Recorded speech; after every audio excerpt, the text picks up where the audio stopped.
Years ago, when I visited London, there was a relatively obscure, heavy stone vault blended right into the cemetery between a road and a large building. That was the tomb of the famous British preacher Charles Haddon Spurgeon. And when I originally visited the tomb, if I didn't have someone to lead me there, I wouldn't have found it. Spurgeon's and his wife's names were engraved on the stone, but there was no information on the tomb itself about who he was. So the average sightseer could have easily missed it. It certainly wasn't a very spectacular memorial to the man who had such a tremendous impact on the Christian church. In fact, there are a lot of larger, more impressive tombs and grave sites all around. So his tended to somewhat blend in with all of the others. On seeing it, most wouldn't have realized it was the burial place of a man who in his time was more well-known and more influential in many ways than England's Prime Minister. And you know, that's kind of symbolic of how we've also treated biblical truth in general, and how we've treated the men who stood for biblical truth throughout history. In fact, at the time, as I stood there next to his grave, I couldn't help thinking about how much the church needs men like Charles Spurgeon today. Spurgeon was the kind of man who wasn't afraid to stand boldly for the truth, even when it meant he stood alone. Preaching the Word of God was his sole passion.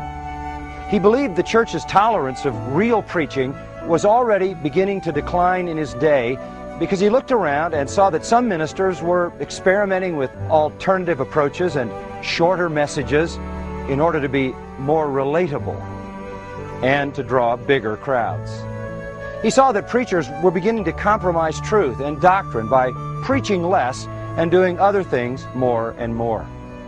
But Spurgeon, being the ever-vigilant visionary, saw the great danger in that, and his concern thrust him into a battle for the truth that led eventually to his being censured by the very Baptist organization of whom he was originally the most prominent and respected leader. And it ultimately took such a toll on him that it led to his death.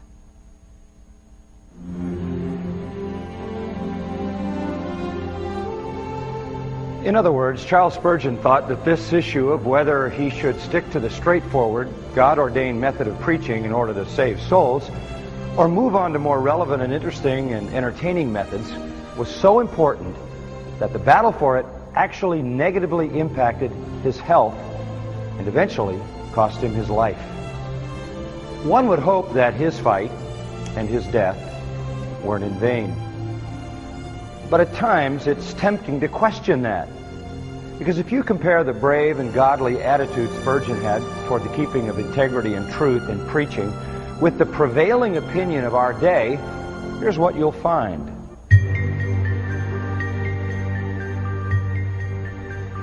Spurgeon's concerns were diametrically opposed to the perspective that is most common today. Let me give you a quick example. A few years ago, in a popular Christian magazine, a well-known preacher was venting his own loathing for long sermons.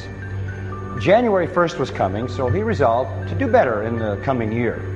And this is what he wrote. He vowed that to him, that would mean, quote, wasting less time listening to long sermons and spending more time preparing short ones. People, I've discovered, will forgive even poor theology as long as they get out before noon, end quote. Do you understand the heart of that statement? The mindset is, it's better for the preacher to keep the congregation comfortable, entertained, and interested, even if what he's teaching isn't completely biblical. And unfortunately, that perfectly sums up the most common attitude in the church and Christian ministry today. Bad doctrine is tolerable, but a long sermon most certainly is not. How long the teaching or sermon is of far more concern to the average churchgoer than the actual content of the sermon. Going to Sunday brunch to feed our mouths now takes precedence over going to Sunday school for the nourishment of our souls. And in today's church, long-windedness has become a greater sin than heresy. I find that perplexing. Because what that means is we're willing to put personal comfort over vital virtues like truth and doctrine and God's glory. And in the end, that kind of thinking has the capacity to destroy the church.